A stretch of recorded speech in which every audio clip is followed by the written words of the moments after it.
ओम श्री परमात्मने नमः। श्रीमद् भगवत गीता अथ प्रथमोऽध्यायः। धृतराष्ट्र उवाच धर्मक्षेत्रे कुरुक्षेत्रे समवेतायुयुत्सवः मामकाः पाण्डवाश्चैव किमकुर्वत सञ्जय। सञ्जय उवाच दृष्ट्वा तु पाण्डवानीकं व्यूढं दुर्योधनस्तदा आचार्यमुपसङ्गम्य राजा वचनमब्रवीत् पश्यैतां पाण्डुपुत्राणाम्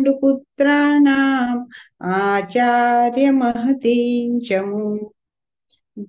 व्यूढान् द्रुपदपुत्रेण तव शिष्येण धीमता अत्र शूरा महेश्वासा भीमार्जुनः समायुधि युयुधानो विराटश्च द्रुपदश्च महारथः धृष्टकेतुश्चेकितानः काशीराजश्च वीर्यवान् पुरुजित कुन्तिभोजश्च शैब्यश्च नरपुङ्गवः युधामन्युश्च विक्रान्त उत्तमौजाश्च वीर्यवान् सौभद्रो द्रौपदेयाश्च सर्व एव महारथाः अस्माकं तु विशिष्टाये तान्निबोध द्विजोत्तमः तान्निबोध द्विजोत्तम नायका मम सैन्यस्य संज्ञार्थं तान् ब्रवीमि ते भवान् भीष्मश्च कर्णश्च कृपश्च समितिञ्जयः अश्वत्थामा विकर्णश्च सौमदत्तिस्तथैव च अन्ये च बहवः शूरा मदर्थे त्यक्तजीविताः नानाशस्त्रप्रहरणाः सर्वे युद्धविशारदाः अपर्याप्तं तदस्माकं बलं भीष्माभिरक्षितम् पर्याप्तं त्विदमेतेषां बलं भीमाभिरक्षितम् अयनेषु च सर्वेषु यथा भागमवस्थिताः भीष्ममेवाभिरक्षन्तु भवन्तः सर्व एव हि तस्य संजनयन् हर्षं कुरु वृद्धः पितामहः सिंहनादं विनद्योच्चै शङ्खं दद्मौ प्रतापवान् ततः शङ्खाश्च भैर्यश्च पणवानकगोमुखाः सहसैवाभ्यहन्यन्त सशब्दस्तु मुलोऽभवत् ततः श्वेतैर्हयैर्युक्ते महति स्यन्दने स्थितौ माधवः पाण्डवश्चैव दिव्यौ शङ्खौ प्रदद्मतुः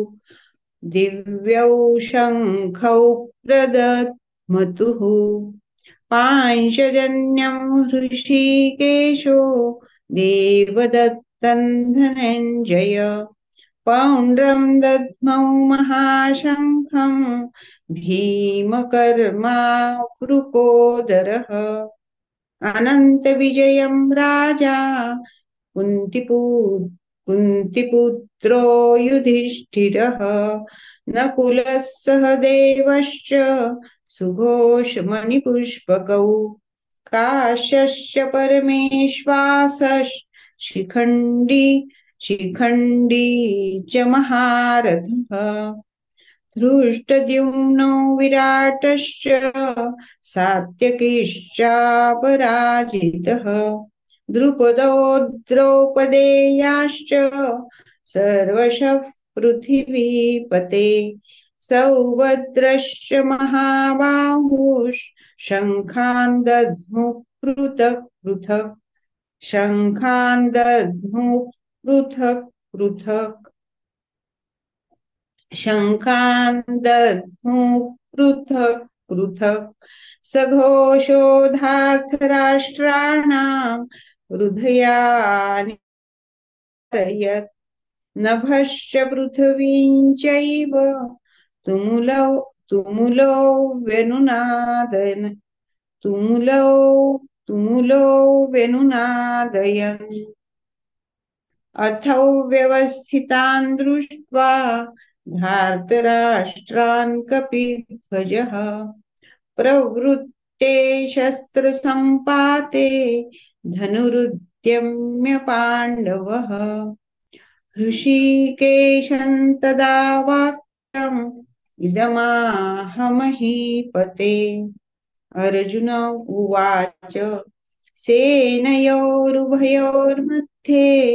रथं स्थापयमेच्युत यावदेतान्निरीक्षेऽहं योद्धुकामानवस्थितान् कैर्मया सह योद्धव्यम् अस्मिन् रणसमुद्यमे योत्स्यमानानवेक्षेऽहं य एतेऽत्र समागताः धार्तराष्ट्रस्य दुर्बुद्धेर्युद्धे प्रियचिकीर्षवः संजय उवाच एवमुक्तो ऋषि गुडाकेशेन भारत सेनयोरुभयोर्मध्ये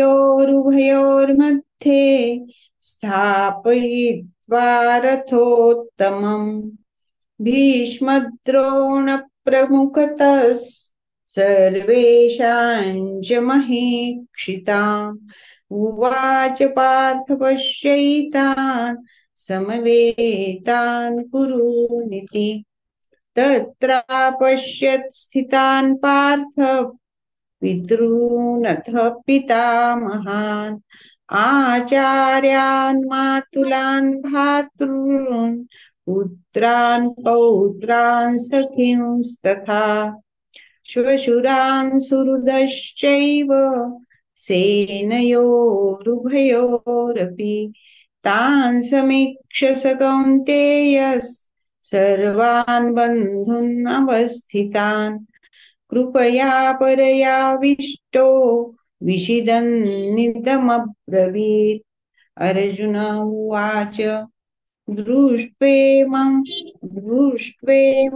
स्वजनं कृष्ण युयुत्सुं समुपस्थितम् सीदन्ति मम गात्राणि मुखं च परिशुष्यति वेपथुश्च शरीरे मे रोमहर्षस्य जायते गाण्डीवं स्रंसते हस्तात् वक्चैव परिदह्यते न च शक्नोम्यवस्थातुं भ्रमतीव च मे मनः निमित्तानि च पश्यामि विपरीतानि केशव न च श्रेयोनुपश्यामि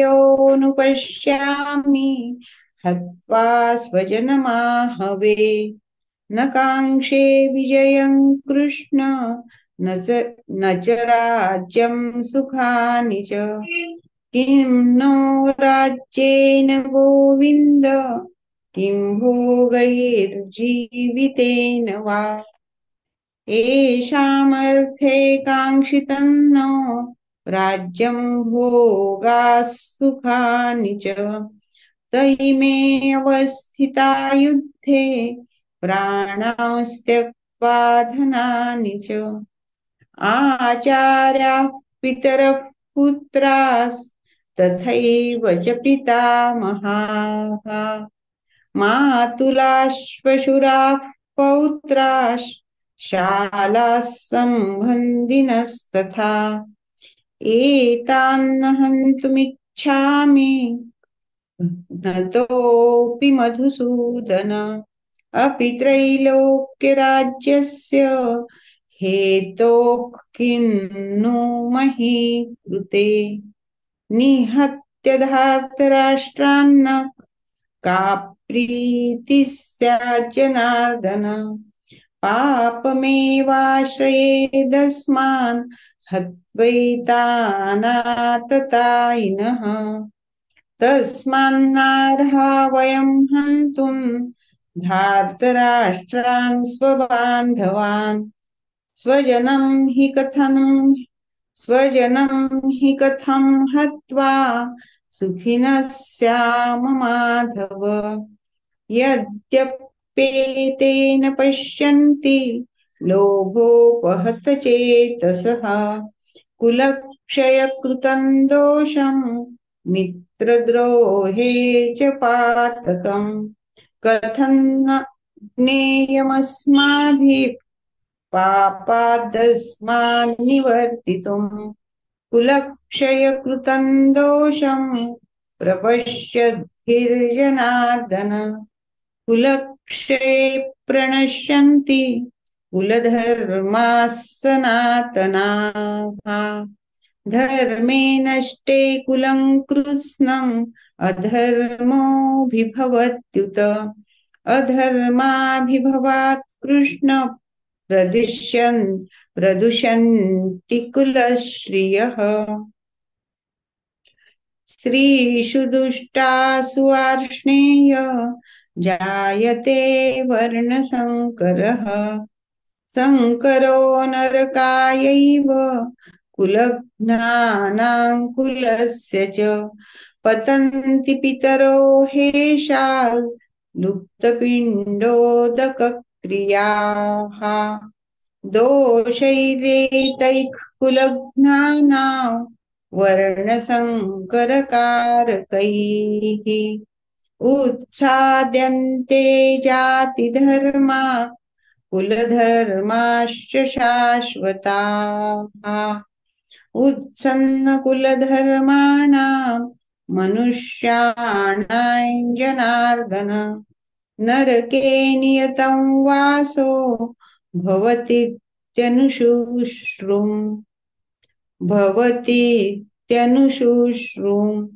अहो बत् महत्पापं कर्तुं व्यवसिता वयम् यद्राज्यसुखलोभेन हन्तुं स्वजनमुद्यताः यदिमामप्रतीकारम् अशस्त्रं शस्त्रपाणयः धार्तराष्ट्रारणे हन्युस्तन्मे क्षेमतरं भवेत् संजय उवाच एवमुक्त्वार्जुनः सङ्ख्ये रथोपस्थ उपाविशत् विसृज्य सशरं चापं शोकसंविघ्नमानसः ॐ तत्सदिति श्रीमद्भगवद्गीतासु उपनिषत्सु ब्रह्मविद्यायां योगशास्त्रे श्रीकृष्णार्जुनसंवादे अर्जुनविषादयोगो नाम प्रथमोऽध्यायः। ओम श्री कृष्णार्पणमस्तु। हरे कृष्ण माताजी। हरे हरी कृष्ण. बोल माताजी. खूप छान हरे झालेला आहे. कृष्ण. हरे कृष्ण दीप्ती माताजी. हरे कृष्ण हरे कृष्ण. दीपांजली हरे माताजी. हरे सर्वांना कृष्ण माताजी, सादर प्रणाम. सादर प्रणाम माताजी. मी शेअर करते माताजी, एक मिनिट. हं. सर्वांना आता इथे उपस्थित असलेल्या सर्वांना हरे कृष्ण. मी तुमचं हे 18 दिवसात गीता शिका आणि समजून घ्या अभ्यासक्रमासाठी मनपूर्वक स्वागत करीत आहे. तर आता माताजी शेअर करत आहे आजची पीपीटी. आज आपला पहिला दिवस आहे. आपण 18 दिवसामध्ये संपूर्ण गीता शिकणार आहोत. रोज एक अध्याय असणार आहे आणि जेवढं आपण सगळ्यांनी आपण जर तुम्ही आम्हाला सहकार्य केलं तर जास्तीत जास्त आपण भगवद्गीता शिकून घेण्याचा प्रयत्न करणार आहोत. तर माताजी आता शेअर करणार आहेत पीपीटी, मग त्यानंतर आपण सुरू करू. हा, क्षितिजा माताजी आधी 0 डे ची लावताय ना? हरे कृष्ण. हा, उद्घाटन गीता. हो माताजी, 0 डे ची लावते पहिल्यांदा. हा. अच्छा हो, अच्छा. दिसतंय ना, स्क्रीन दिसतोय ना माताजी? हो, दिसतोय दिसतोय हा, माताजी. चालेल. तर आता आज हा पहिला दिवस आहे, तर आज आपण पहिल्यांदा सर्व आपला हा कोर्स कसा होणार आहे त्या कोर्स बद्दल पण थोडी माहिती करून घेणार आहोत.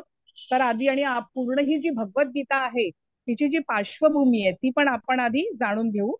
तर आपल्याला रोज 1 तासामध्ये संपूर्ण एक अध्याय सारांशामध्ये शिकायचा आहे आणि त्याच्यासाठी आपण 1 तासामध्ये संपूर्ण भगवद्गीतेमध्ये कोणते महत्वाचे श्लोक आहेत किंवा भगवंतांनी काय उपदेश केला आहे ते आपण 1 तासामध्ये आपण त्याचा एक गोषवारा घेणार आहोत.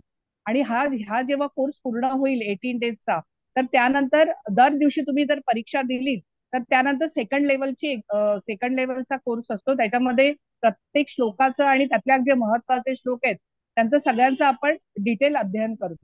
तर हा जो संपूर्ण ही श्री भगवद्गीता आहे ती आपण जर शिकायला गेलो तर जवळजवळ 1 वर्ष लागेल. जर पूर्ण त्याचा आपल्याला व्यवस्थित अभ्यास करायचा म्हटला तर वर्षापेक्षा जास्त. आणि श्रील प्रभुपादांनी म्हटलंय की एकूण 6 वेळा आपल्याला भगवद्गीता वाचावी लागते, तेव्हाच आपण ती व्यवस्थितरित्या जाणून घेऊ शकतो.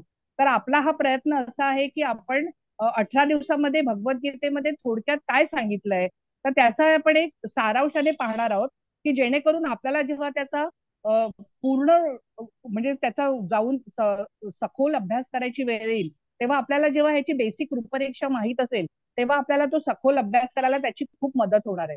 तर ही श्रीमद भगवद्गीता ही खूपच महत्वाची आहे. तर सुरुवातीला आपण मंगलाचरण करणार आहोत आणि आम्ही माझी आणि माझ्या सहकाऱ्यांची तुम्हाला ओळख करून देईल आणि त्यानंतर मग आपण आजच्या दिवसाचं सुरुवात करू. तर आधी मी मंगलाचरण म्हणते. तर मंगलाचरण मध्ये पहिल्यांदा आपण गुरूंची प्रार्थना करतो. तर गुरु जे आहेत गुरूंना आपण आपल्याला ज्ञानांजन शलाकया म्हणजे आपल्याला ज्ञानांच्या अंजन घातलेली जी शलाका आहे तिच्या सहाय्याने आपले जे दिव्य चक्षु आहेत की ज्ञान चक्षु आहेत ते त्यांनी उघडावेत यासाठी आपण सद्गुरूंना आधी नमन करतो. त्यानंतर श्रील प्रभुपाद भक्ती वेदांत श्रील प्रभुपाद जे आहेत की ज्यांनी भगवद्गीता जशी आहे तशी ज्याचा आपण आता अभ्यास करणार आहोत की त्याच्यामध्ये श्रीकृष्ण भगवान श्रीकृष्णांना केंद्रस्थानी ठेवून त्यांनी संपूर्ण भगवद्गीता त्यांचा जो उपदेश आहे श्रीकृष्णाने जो उपदेश केला आहे तो त्यांनी ह्याच्यामध्ये अत्यंत म्हणजे सुरेखरित्या म्हणजे पहिला श्लोक मग त्याचा प्रत्येक संस्कृत शब्दाचा अर्थ त्यानंतर पूर्ण श्लोकाचा अर्थ आणि मग त्याचं परपट म्हणजे त्याचं विवरण अशा रीतीने दिलेलं आहे. तर सगळ्यांची पीडीएफ तुम्हाला मिळणार आहे. पुस्तक हवं असेल तर तुम्ही घेऊ शकता, पण याच्यामध्ये तुम्हाला पुस्तक विकत घ्यायची सध्या आवश्यकता नाहीये कारण त्याची जी पीडीएफ आहे ते तुम्हाला ग्रुपमध्ये शेअर होणार आहे. तर जे मंगलाचरण आपण करणार आहोत तर श्रील प्रभुपाद जे संस्थापक आहेत इस्कॉनचे, इस्कॉन याचा अर्थ international society of Krishna consciousness म्हणजे याचा अर्थ काय आहे की कृष्ण भावनामृत संघ या आणि तोही आंतरराष्ट्रीय असा या नावाचा फुल फॉर्म आहे आणि त्याचा अर्थ आहे. तर कृष्ण भावनामृत म्हणजे कृष्णाविषयीचं जे आपलं दिव्य आणि शाश्वत प्रेम आहे आणि त्यांची दिव्य सेवा तर यांचं संपूर्णपणे हे जे कृष्ण भावनामृत आहे त्याचं सेवन आपण 18 दिवसांमध्ये करणार आहोत. तर त्याच्यासाठी आधी मी मंगलाचरण आहे त्याच्यामध्ये आपण श्रील प्रभुपादांचं जे प्रणती श्लोक आहे प्रणाम श्लोक आहे तो म्हणणार आहोत. त्यानंतर पंचतत्व आहे त्या पंचतत्वांना आपण प्रणाम करणार आहोत. मग हरे कृष्ण हा महामंत्र आहे. आता कलियुगामध्ये जर आपल्याला मुक्ती प्राप्त करून घ्यायची म्हणजे मुक्ती याचा अर्थ कलियुगामध्ये जर आपल्याला कलियुगाला पार करायचं असेल या सर्व भवसागर पार करायचा असेल तर मग आपल्याला ह्या नामसंकीर्तनाशिवाय दुसरा कोणताही उपाय नाहीये.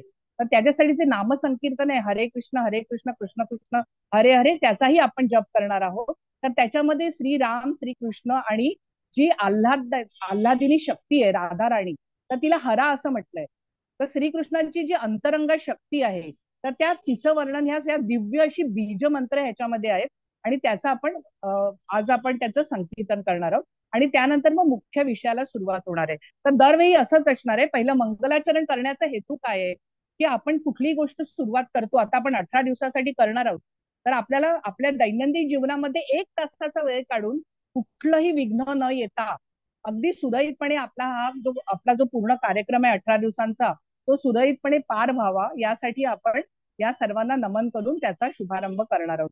तर मी सुरुवात करते आणि मग त्यानंतर आपण एक एक पीपीटी बघत जाऊ आणि तुमच्या ज्या काही प्रश्न आणि असतील त्यांची मी शेवटी तुम्हाला उत्तरं देणार आहे. तुम्हाला वेळ मिळणार आहे भरपूर. तुम्हाला जे जे काही विचारायचे तुम्ही विचारू शकता आणि आपण जेवढं होईल तेवढा भगवद्गीतेचा अभ्यास करण्याचा इथे प्रयत्न करणार आहोत. तर आधी मी मंगलाचरणला सुरुवात करते आणि मग त्यानंतर मी माझी आणि माझ्या सहकाऱ्यांची तुम्हाला ओळख करून देईन. एक मिनिट. माताजी, मंगलाचरणची आपल्याकडे स्लाइड नाहीये ना? नाही, स्लाइड नाही. आता मी माताजी ती दुसरी अध्ययन वर्गाची लावते पीपीटी आणि मग तिथून तुम्ही मंगलाचरण सुरू करू हा, शकता. नाही तुम्ही चालेल करा म्हणजे. सुरू. हो हा, चालेल. चालेल. हा. ओम नमो भगवते वासुदेवाय. ओम नमो भगवते वासुदेवाय. ओम नमो भगवते वासुदेवाय. ओम अज्ञानतिमिरान्धस्य ज्ञानाञ्जनशलाकया चक्षुरुन्मीलितं येन तस्मै श्रीगुरवे नमः.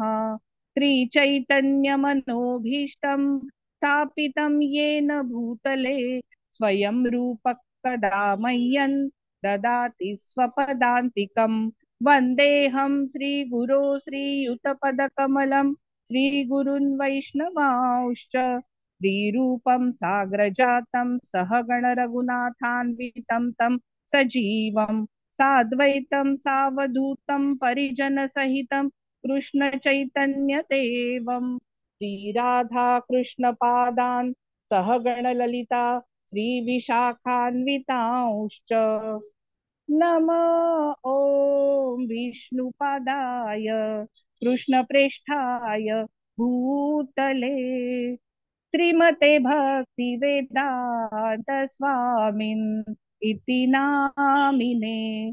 नमस्ते सारस्वते देवे गौरवाणी प्रचारिणे निर्विशेष शून्यवादी पाश्चात्य देशतारिणे. जय श्री कृष्ण चैतन्य प्रभु नित्यानंद श्री अद्वैत गदाधर श्रीवासादि गौर भक्त वृंद. हरे कृष्ण कृष्ण कृष्ण हरे हरे, हरे राम राम राम हरे हरे. हरे कृष्ण कृष्ण कृष्ण हरे हरे, हरे राम राम राम हरे हरे. तर आता सुरुवातीला आपण श्री श्री राधा गोविंद जे आहेत आपल्यासोबत, तुम्ही पीपीटी वर पाहत आहात की त्यांचे श्री श्री श्री राधा गोविंदांचे विग्रह आपल्याला दिसत आहेत. तर त्यांना आपण सर्वजण प्रणाम करूया. त्यानंतर ज्यांनी लिहिलेल्या यथारूप भगवद्गीतेचा आता आपण आजपासून अभ्यास करायला सुरुवात करणार आहोत. 18 दिवस आपण गीता जशी आहे तशी यथारूप गीता हिचा आपण अभ्यास करणार आहोत. त्या श्रील प्रभुपादांना आपण आता प्रणाम करूया. तसेच इस्कॉनचे जे मंगळूर यांच्यातर्फे हा पूर्ण विनामूल्य असा कोर्स 18 दिवसाचा आहे. तर त्याचे जे मूळ जे अध्यक्ष आहे श्री नामानिष्ठ प्रभूजी, त्यांनी IIT कानपूर मधून इंजिनिअरिंग पूर्ण केलंय आणि त्यांनी आपलं संपूर्ण आयुष्य ही श्रीकृष्ण सेवेसाठी आणि त्यांच्या कार्यासाठी वेचलेलं आहे. तर हे जे श्री श्री नामानिष्ठ प्रभूजी आहेत त्यांच्याच पूर्ण अथक प्रयत्नाने आणि आमच्या ज्या माताजी आहेत, मराठीतनं हा कोर्स सुरू झाला, ती अन्वया माताजी आहेत, नंतर श्री पूजा राखे माताजी आहेत, मनीषा माताजी आहेत, या कार्तिकी माताजी आहेत. त्या सर्वांनी हा कोर्स आधी फक्त हिंदीमध्ये होता, तर तो हिंदीमध्ये सर्वजण शिकवत होते. म्हणजे मी पण हिंदीमध्येच केलेला आहे आणि त्यांनी आता ह्या मराठी भाषेमध्ये सर्वांना त्याचं ज्ञान व्हावं, प्रत्येकापर्यंत आपल्या भाषेत तो पोहोचावा म्हणून हा मराठी भाषेतल्या कोर्सला सुरुवात केली आहे. तर त्यांचे अथक प्रयत्न आहेत. तर त्यांनाही मी प्रणाम करते की त्यांच्यामुळे आपल्याला सर्वांना या भगवद्गीतेचा अभ्यास 18 दिवस करायला मिळणार आहे.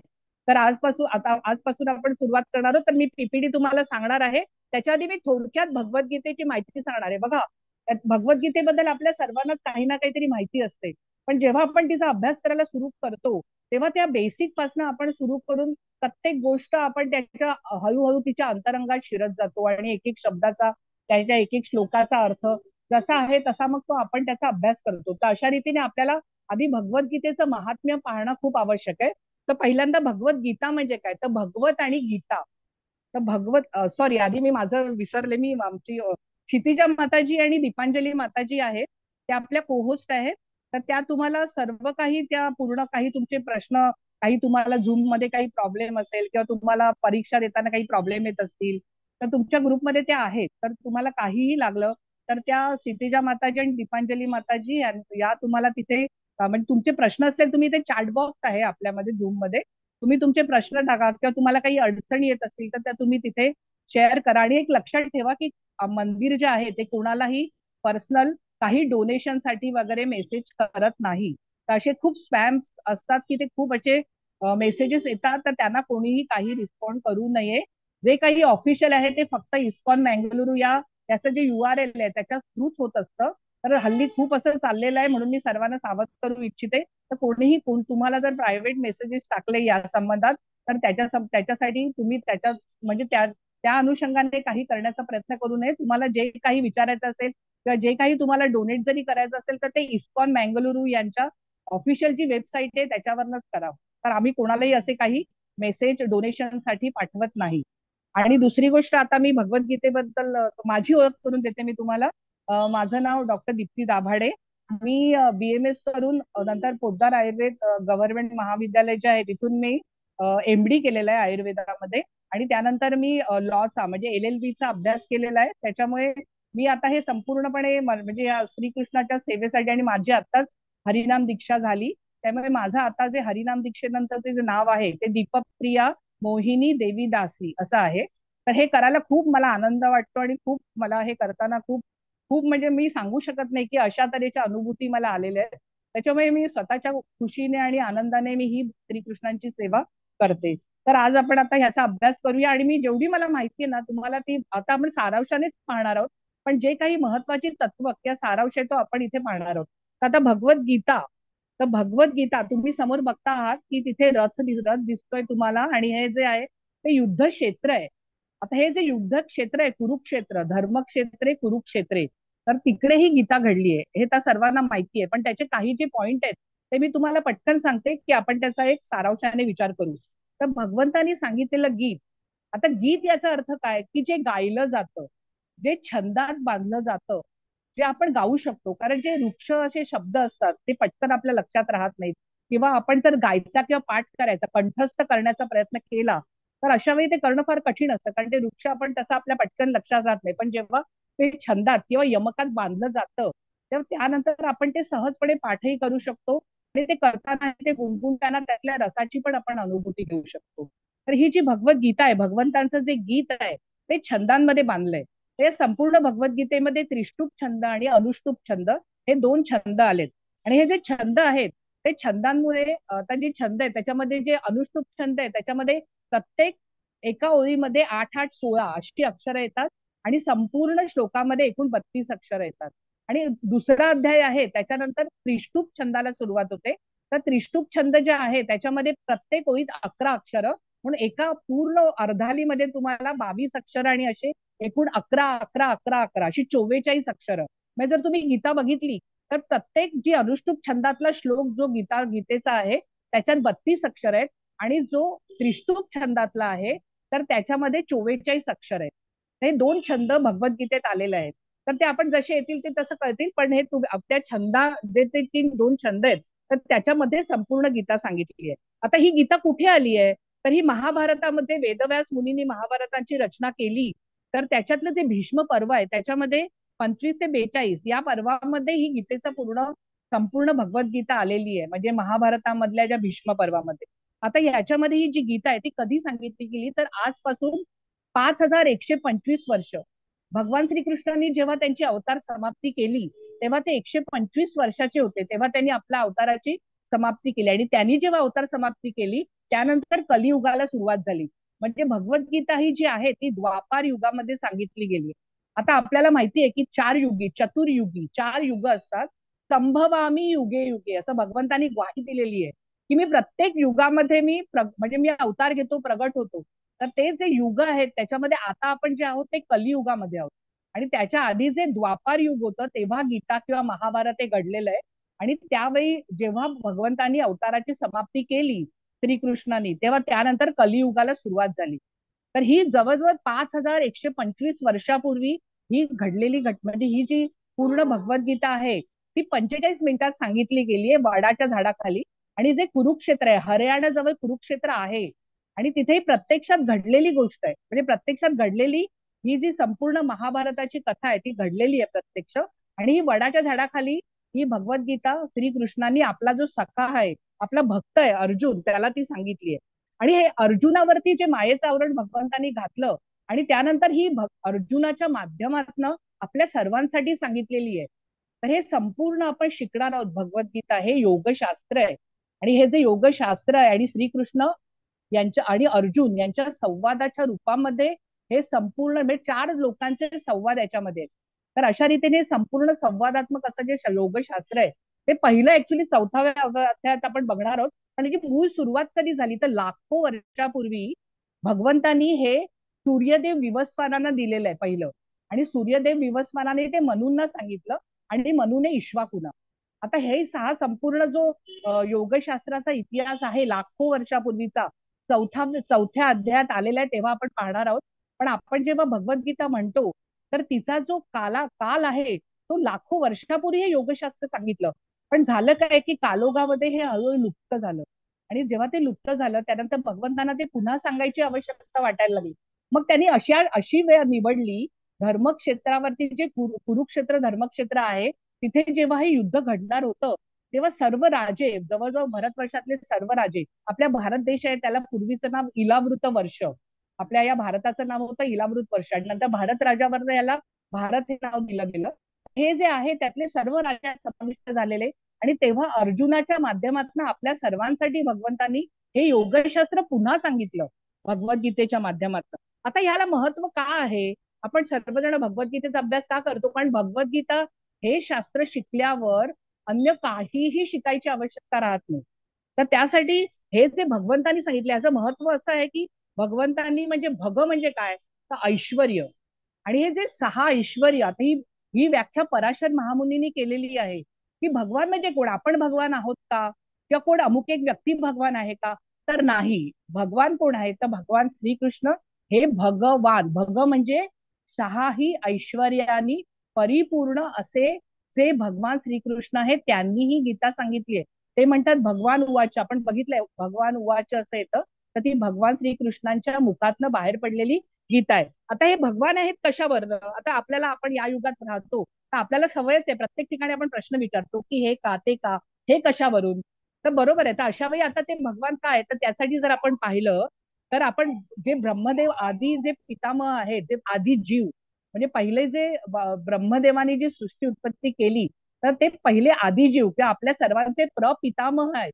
तर त्यांनी जी ब्रह्मसंहिता लिहिली त्यात त्यांनी भगवान श्रीकृष्णांना म्हटलेलं आहे की भगवान श्रीकृष्ण कोण आहेत तर आदी पुरुष आहेत आणि सर्व कारणांचे परम कारण म्हटलंय त्यांनी भगवान श्रीकृष्णांना.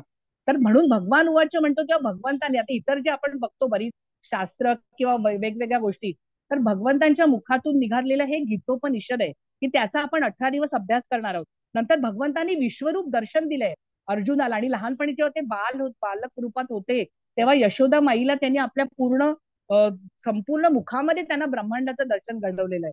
तर म्हणून ते भगवान आहेत, म्हणून त्यांनी संपूर्ण विश्वरूप दर्शन आपल्या भक्तांना घडवलेलं आहे. आणि त्यानंतर जे नारद मुनी आहेत, असित आहेत, देवल आहेत, व्यासदेव आहे, सर्व महर्षींनी मान्य केले आहेत की हे भगवान श्रीकृष्ण हे भगवान आहेत. म्हणजे 6 ऐश्वर्य. आता ही 6 ऐश्वर्य कोणती आहेत तर बल आहे, यश आहे, सौंदर्य, ज्ञान, वैराग्य आणि कीर्ती किंवा प्रसिद्धी.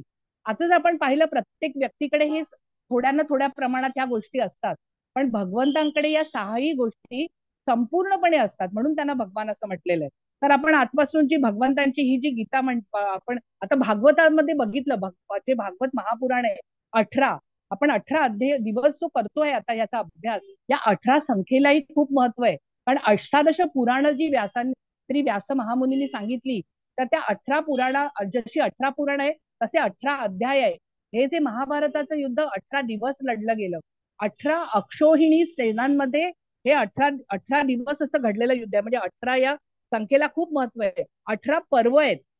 तर त्याच्यासाठी हे जे संपूर्ण योगशास्त्राचा अभ्यास करणं ते अत्यंत दिव्य असं गीतोपनिषद आहे. आणि हे कसं आहे, श्रील प्रभुपादांनी जे सांगितलं, भक्ती वेदांत, जे श्रील प्रभुपाद आहेत ज्यांनी इस्कॉनची स्थापना केली, त्यांनी गीता कशी सांगितली, की भगवंतांनी ज्या स्वरूपात ती सांगितली त्याच स्वरूपात ती आपण स्वीकारणं आवश्यक आहे. म्हणून जशी आहे तशी. पण त्यांनी आपला त्याच्यात स्वतःचा अर्थ घातला नाही. त्यांनी श्रीकृष्णांचा जो संदेश आहे तो तो जसाचा तसा आपल्यापर्यंत गुरु परंपरेने पोहोचवलाय. ही गुरु परंपरा खूप महत्वाची आहे. तर त्याच्यानुसार हे पोहोचवलेली अशी ही श्रीमद भगवद्गीता, जिचा आपण अभ्यास आता 18 दिवस करणार आहोत. आणि ही काय आहे भगवंतांची गीता, तर मंत्रांची माळा आहे. त्याची सुरुवात आपण करतो त्या माला महामंत्रस्य, आणि 700 मंत्रांची माळा आहे. आपण या प्रत्येकाचा अभ्यास तर करू शकणार नाही आहोत आता, कारण आपल्याला तेवढा एकच तासात अभ्यास करायचा आहे. पण ही जी 700 मंत्रांची माळा आहे, तर ती जी मंत्रांच्या माळेचं माळा गुंफलेली आहे भगवंतांनी, आणि ती प्रत्येक श्लोक म्हणजे एक एक महामंत्र आहे.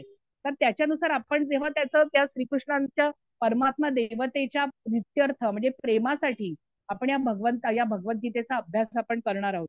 तर आता हे जे आपण सर्व बघितलं भगवद्गीता, तर आता हे श्रील प्रभुपाद जे आहेत की ज्यांनी या पूर्ण इस्कॉनची स्थापना केली, आणि जी श्रीकृष्णाबद्दलचं प्रेम आणि सेवा यांचं सर्व सामान्यपर्यंत त्यांनी सर्वत्र जगभरात त्याचा प्रचार आणि प्रसार केला, त्यांच्याबद्दल आपण आता पाहणार आहोत. मी तुम्हाला एक थोडक्यात सांगते.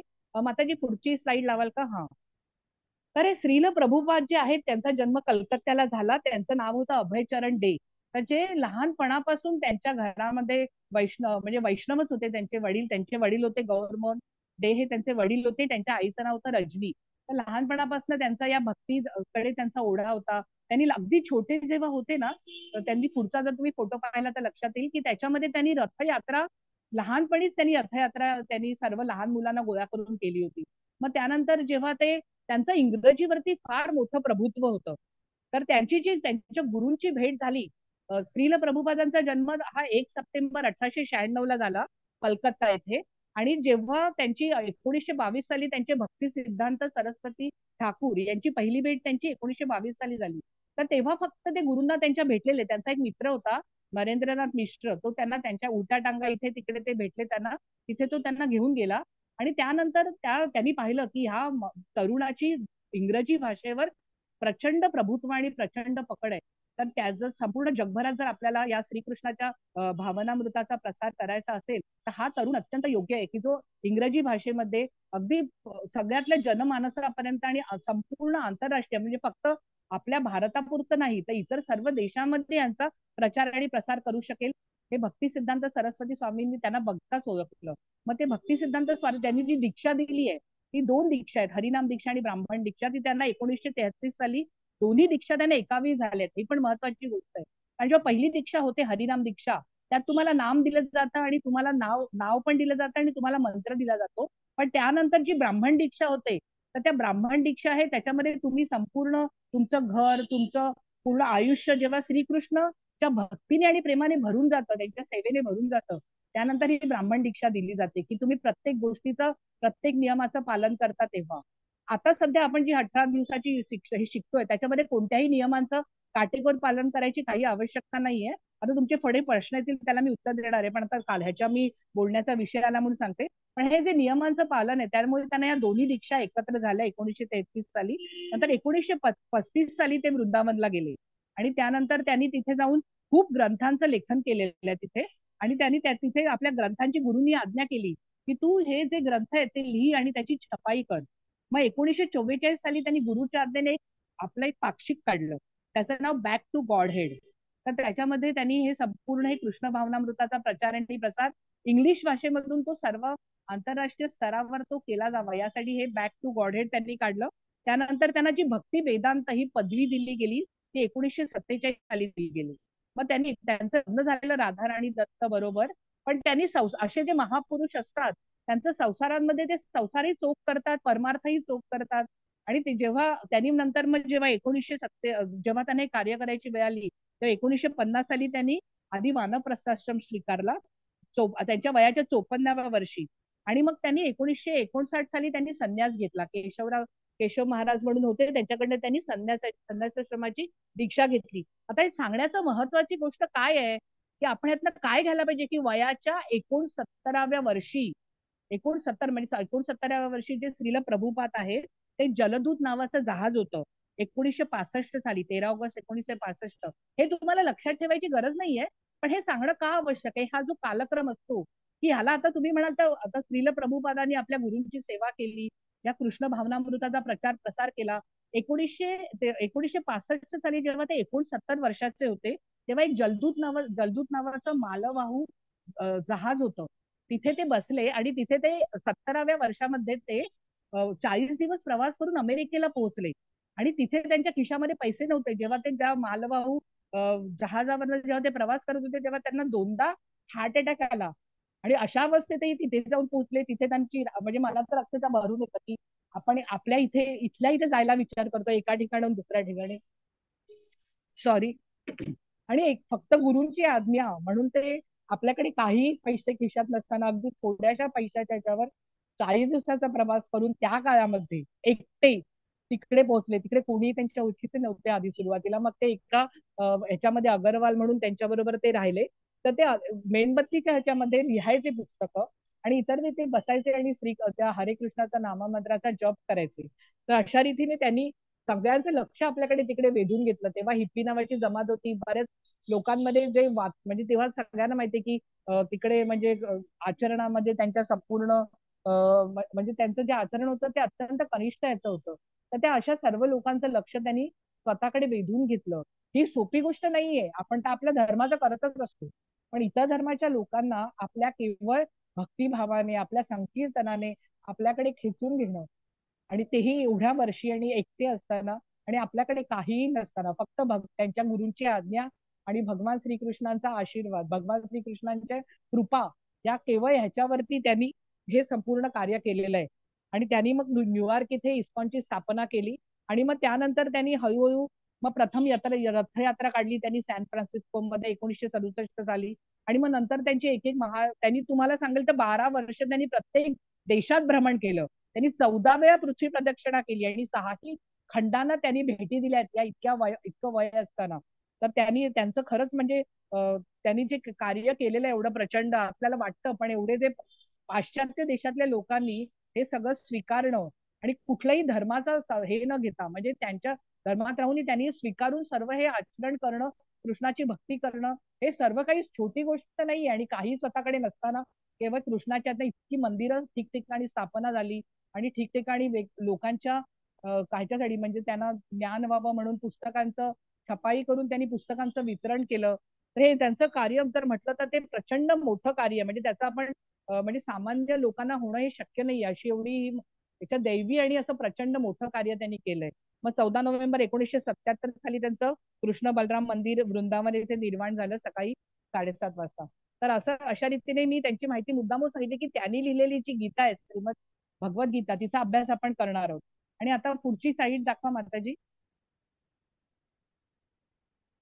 हा, तर आपण आता एक मिनिट. हा, तर आता आपण हे जे श्रीमद भगवद्गीतेचा अभ्यास करतो आहे, तर ती जे मूळ करण्यामागे जे नामानिष्ठ प्रभूजी आहेत, बीटेक IIT कानपूरचे आहेत, मी आता तुम्हाला पीपीटी वरनं सगळ्या गोष्टी सांगणार आहे आणि नंतर मी तुम्हाला एक गोषवारा पण आपल्या कोर्सचा पूर्ण देणार आहे. तर आधी आपण पीपीटी बघू. त्या पीपीटी झाल्यानंतर मग मी तुम्हाला बाकीची माहिती पण देईन. तर जे मंदिर अध्यक्ष मी म्हटलं नामानिष्ठ प्रभूजी, त्यांनी हा कोर्स सुरू केलाय की सर्वांनी गीतेचा अभ्यास सर्वांना सुलभपणे करता यावा. हा पूर्णपणे विनामूल्य आहे, फ्री आहे सर्वांसाठी आणि कोणी करू शकतं. लहान मुलांचे वर्ग आहेत, मोठ्यांचे वर्ग आहेत आणि ऍडल्टचे आहेत, किड्सचे आहेत. अशा रीतीने आपण हा संपूर्ण 4 लेवलमध्ये भक्तिशास्त्री पर्यंतचा, त्यानंतर वरती भक्ती वैभव म्हणजे पूर्ण भागवताचा अभ्यास आहे. तर एवढा सगळा अभ्यास घर बसल्या ऑनलाईन प्रत्येकाला करता यावा या हेतूने आम्ही हे एवढं मोठं जे कार्य आहे की आम्ही त्याचा छोटासा भाग आहोत, हे सर्वांपर्यंत गीता पोहोचावी म्हणून श्री नामानिष्ठदास प्रभूंनी हे कार्य सुरू केलंय. पुढची स्लाइड लावा. कर्नाटक इथे आहे आता नवीन मंदिर बांधलं गेलंय. इस्कॉन मंगळुरू कुलाई इथे आता नवीन मंदिराची प्राणप्रतिष्ठा बलराम जयंतीला आत्ताच झाली. तर तेव्हा ते मोठं मंदिर बांधलं गेलंय आणि आता मंदिराचं काम अजून चालू आहे. तर हे आधीचा जो पत्ता आहे तो आधीच्या मंदिराचा आहे, म्हणजे जो आधी टोलगेटला होतं ते. तर हे भगवद्गीता काय आहे तर एक महाकाव्य आहे, आणि त्यामध्ये आपल्या सर्व समस्याची उत्तर आहे. म्हणजे कसं आहे की आपण जेव्हा एखादा ग्रंथ वाचतो तेव्हा आपल्या, आता आपण जे सर्व आपण एवढे बिझी आहोत या आपल्या शेड्यूल मध्ये, घड्याळाच्या काट्यावरती आपला प्रत्येक गोष्ट आपली, आपण प्रत्येक वेळी घड्याळात बघतो की किती वाजले. आपण कोणाला काही वेळ जरी द्यायचा झाला तरी विचार करतो की ह्यातनं मला काय मिळेल, आणि त्यातनं मला काही फायदा आहे का, किंवा मला काही त्यातनं काही खरंच मिळणार आहे का, तेव्हा आपण आपला वेळ देत असतो. तर त्याच्यामध्ये ही जी भगवद्गीता आहे जर तुम्ही पाहिली, तुमची कुठलीही समस्या असो, कुठलाही प्रश्न असो, तुम्ही भगवद्गीता जर ईश्वराची कृष्णांचं जर नाव घेऊन उघडली, तर 100% मी तुम्हाला सांगते की तुम्हाला तुमच्या प्रश्नाचं उत्तर भगवद्गीतेमध्ये जरूर मिळेल. आणि आपण जसा अभ्यास करत जाऊ तसा तसा, तुम्ही जसा जसा सखोल अभ्यास भगवद्गीतेचा, मला तर वाटतं प्रत्येकाने करावा असतं भगवद्गीतेचा अभ्यास. आणि हे आपल्या लाईफचं मॅन्युअल आहे की आपण आयुष्य कसं जगायला हवं. म्हणजे कुठेही त्यांनी असं कुठे आता संन्यासाश्रम आणि मानसपक्षाश्रम ही गोष्ट ठीक आहे, पण आपलं दैनंदिन कर्तव्य आणि कर्म करता करता कसं आपण आयुष्य आपलं श्रीकृष्णमय व्हायला पाहिजे, किंवा आपल्या आयुष्याची इती कर्तव्यता कशी व्हायला पाहिजे.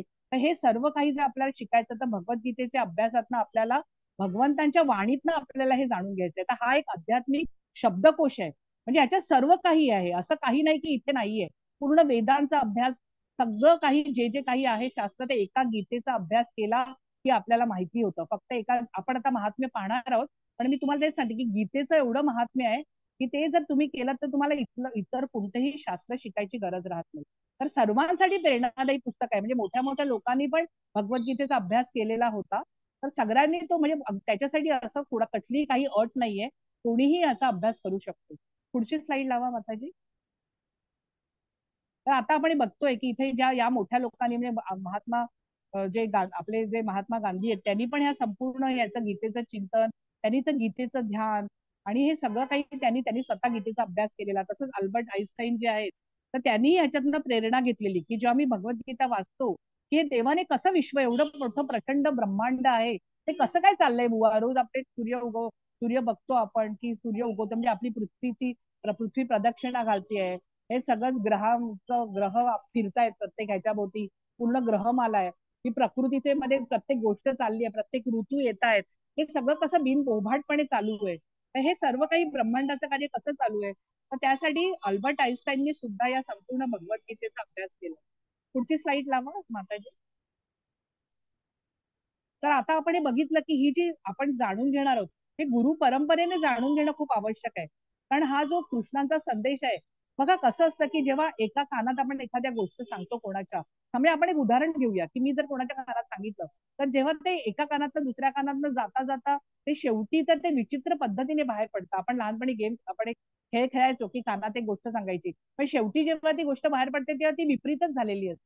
तर असं व्हायला नाही हवं की हे कोणीही आपलं त्याच्यात काही ऍड करताय आणि सांगताय.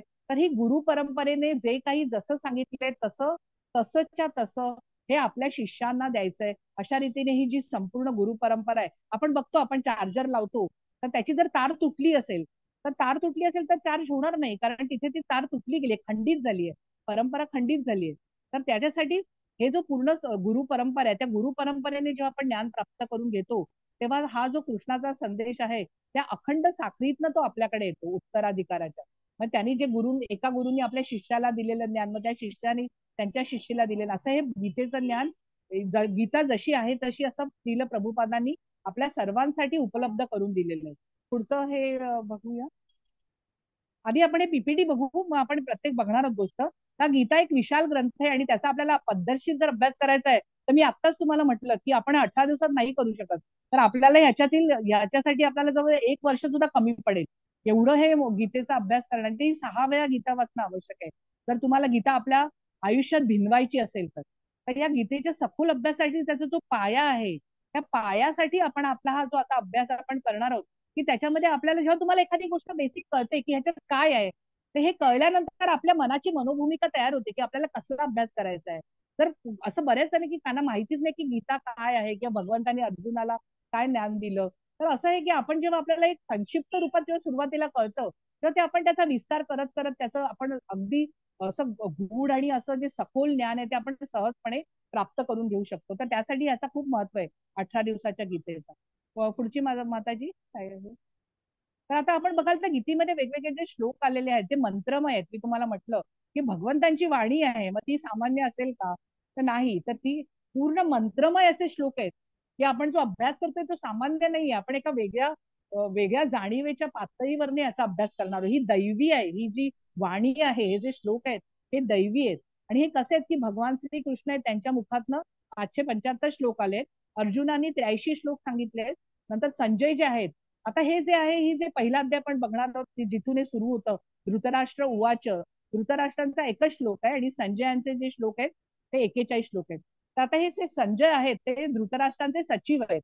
आणि जेव्हा व्यासांनी जेव्हा हे धर्मयुद्ध केलं जाणार होतं, तर तो आंधळा धृतराष्ट्र आहे त्याला आपल्या पुत्रांबद्दल अत्यंत ममत्व होतं. तर जे वेदव्यास महामुनी आहेत त्यांनी त्यांना म्हटलं की पाहिजे तर मी तुला हा तू पाहशील याची मी व्यवस्था करू शकतो.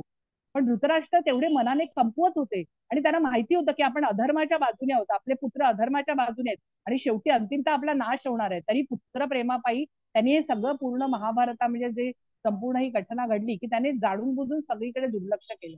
तर असं असताना ते म्हणाले नाही, हे मला बघायचं नाहीये पण मला ऐकायचंय. तर ही श्रवण भक्ती, आता ऍक्च्युली ही भगवंतांची पूर्ण श्रवण भक्तीच म्हटली पाहिजे की त्यांनी ऐकायचं. तर त्यांनी काय केलं, मग त्यांचे जे शिष्य होते त्यांचे आणि सचिव आहेत धृतराष्ट्रांचे जे संजय आहेत, तर त्यांनी ही दिव्यदृष्टी दिली. आणि मग त्यांच्या कक्षात बसून, त्यांच्या महालात बसून, धृतराष्ट्रांच्या महालात बसून संजयांनी ही संपूर्ण जे धर्मक्षेत्र कुरुक्षेत्रावर जे लाईव्ह टेलिकास्ट कसं असतं आपण बघतो आपल्या घरी बसून संपूर्ण दूर ठिकाणी, साधी तर आताची टेक्नॉलॉजी आहे पण त्या काळी जी दिव्यदृष्टी दिली ते गुरुच देऊ शकतात शिष्याला. आणि त्यांनी बसून कक्षामध्ये जे जे काही घडलं ते ते सर्व काही त्या धृतराष्ट्रांना सांगितलेलं. पुढचं श्लोक, पुढची स्लाइड. त्या या पूर्ण भगवद्गीतेमध्ये महत्वाच्या कुठल्या गोष्टी आहेत, तर 5 महत्वाच्या गोष्टींची चर्चा झाली आहे. पहिलं म्हणजे ईश्वर परमात्मा भगवान श्रीकृष्ण जे आहेत ते सर्वांचे नियंत्रक आहे. म्हणजे आपल्याला असं वाटतं की आपल्यामुळे सगळं आपण करतोय, प्रत्येक गोष्ट आपण दिवसभरात सगळ्या छोट्या छोट्या कृती करत असतो आणि आपल्याला वाटत असतं की ते आपण करतोय, पण आपल्या सर्वांचे जे नियंत्रक आहेत भगवान श्रीकृष्ण ते ईश्वर आहेत. तर ते जे आहेत त्यांच्या ते नियंत्रण आहेत, त्यांच्यामुळे संपूर्ण ब्रह्मांड चाललेलं आहे. तर हे जे भगवान श्रीकृष्णांबद्दलच आपण जाणून घेणार आहोत.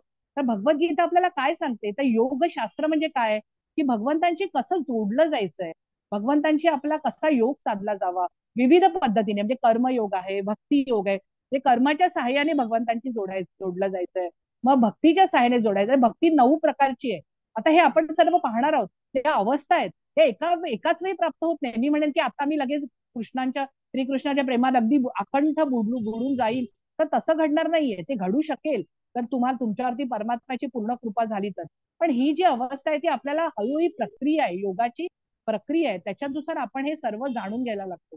त्यातली ही पहिली ईश्वर जे आहेत, की ईश म्हणजे ते संपूर्ण जगाचे नियंते आहेत. ते प्रकृतीचे नियंते. प्रकृती सत्वरज तम गुणात्मक प्रकृती आहे, भौतिक प्रकृती. आणि आपण जे सर्व जीवात्मा आहोत तेही प्रकृती आहे, पण ती परा प्रकृती आहे. भगवंतांनी भगवद्गीतेत म्हटलंय की माझी अपरा प्रकृती ही भौतिक प्रकृती आहे आणि जी माझी परा म्हणजे सर्वश्रेष्ठ प्रकृती आहे ते म्हणजे सर्व जीवात्मा, सर्व जीव जे आहेत ते म्हणजे माझी परा म्हणजे सर्वश्रेष्ठ प्रकृती आहे.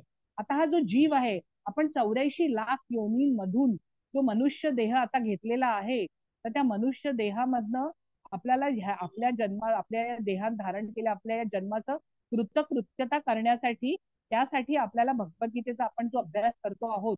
आणि जो काळ आहे, काळ म्हणजे काय आहे, की काळ आपण जेव्हा सृष्टी निर्माण होती तर काळाने आपल्याला बांधून टाकलं जातं. तर ह्या जे काळाने बांधून टाकलं जातं तर हा काळ आहे जो भूतकाळ, भविष्यकाळ, वर्तमान काळ म्हणतो. आपण जर त्याच्या पुढे गेलो म्हणजे जर आपण एक एक जर आपण आता जर ब्रह्मदेवाचा लोक आहे, ब्रह्मदेवांचा एक जो दिवस आहे ना, तो आपली जेव्हा माणसांची 860 कोटी वर्ष जेव्हा लोटतात तेव्हा ब्रह्मदेवांचा एक दिवस होतो. म्हणजे हे कालाचं जे परिमाण आहे ते प्रत्येक ठिकाणी वेगवेगळं आहे आणि बदलत आहे. आणि हे जे काळ आहे तर त्या काळामध्ये आपण कसं आहे की आपण त्याच्यामध्ये ही सृष्टीची कालमर्यादा आहे त्याच्यात आपण बांधलेलो आहोत कालामध्ये. पुढचं त्याची जी गोष्ट आहे कर्म, 5वी जी गोष्ट आहे कर्म. आता कर्म काय आहे, तर कर्म म्हणजे कृती. आता आपण दिवसभर सकाळी उठतो, उठल्यापासून आपलं जे रोजचं रुटीन असतं, जे आपण आपल्या ऑफिसमध्ये जातो की आपलं जे काम आहे, जे काही आपण दिवसभरात करतो, तर आपण छोट्या छोट्या लहान लहान कृती करत असतो. त्या काही कृती आपण नकळतपणे करतो, काही कळत की काही सवयी बनल्यात म्हणून करतो, काही आपण जाणून बुजून करतो. त्या ज्या छोट्या छोट्या कृती म्हणजे जी कर्म आहेत ते कर्म हे खूप, या कर्मफळामुळेच आपल्याला सुख आणि दुःखाची प्राप्ती होते. आता बघा, लक्षात घ्या, आपण जे एवढी धावपळ करतोय, एवढं शिकतोय, आतापर्यंत, आता मी हे सर्व शिकले, आतापर्यंत मला कोणीही शिकवलं नाही की आत्मज्ञान काय असतं, ब्रह्मज्ञान काय असतं. मी माझ्या व्यवसायाचं ज्ञान घेतलं, मी त्याच्यात पारंगत झाले, मी त्याचा सर्व अभ्यास केला. आपण आतापर्यंत आपण सर्व वेगवेगळ्या ठिकाणाहून आलेली माणसं आहोत, आपण वेगवेगळ्या गोष्टी शिकलेलो आहोत. पण आपण जे काही शिकलो आहोत ना आतापर्यंत, ते सगळं भौतिक गोष्टी, म्हणजे भौतिक विषयाशी संबंधित आहे. हे जे आत्मज्ञान आहे, ब्रह्मज्ञान आहे, आणि ते सर्वांचा मूळ पाया आहे, ते कोणीही आतापर्यंत आपल्याला शिकवलेलं नाहीये. तुम्ही विचार करून बघा की आपण जे शिकतोय ना सर्व, ते सर्व भौतिक जगतात कसं वावरायचं ते जरूर महत्वाचं आहे, ते खूप महत्वाचं आहे. म्हणजे पैसा असणं किंवा हे ज्ञान कमवणं किंवा आपण आपल्या सर्व आयुष्य आहे ते आपल्याला हवं तसं हे करणं, हे सगळ्यात चांगल्या गोष्टी आहेत, त्या करायलाच पाहिजे. पण या सगळ्या भौतिक जगताशी संबंधित गोष्टी आहेत. पण हे जे आत्मज्ञान आहे, ब्रह्मज्ञान आहे, जे मूळ आहे सर्वांचं, ते आपल्याला कोणीही आतापर्यंत तसं शिकवलं नसतं. तर हा जो भगवद्गीतेचा कोर्स आहे 18 दिवसाचा, त्याच्यातनं जो दुसरा अध्याय आहे, तिथून आपल्याला हे आपण आत्मज्ञान पाहणार आहोत. त्या भगवद्गीतेची आपण जर पार्श्वभूमी पाहिली या भगवद्गीतेची, मी आताच तुम्हाला सांगितलं की ही 5125 वर्ष, म्हणजे तेव्हा द्वापार युग होतं. त्या द्वापार युगामध्ये भगवद्गीता सांगितली आहे. आणि त्याच्यामध्ये अर्जुनाला, आता अर्जुनाला सांगितली, अर्जुन तर भक्त आहे, सखा आहे भगवंतांचा, त्याला सांगितली. आता त्याला का सांगितली, तेव्हा तुम्ही बघितलं बघाल, आता आपला पहिला अध्याय आहे, अर्जुन विषाद योग आहे. विषाद आणि विलाप, विषाद म्हणजे दुःख, अर्जुनाला दुःख झालंय, तो करुणेने भरून गेलाय.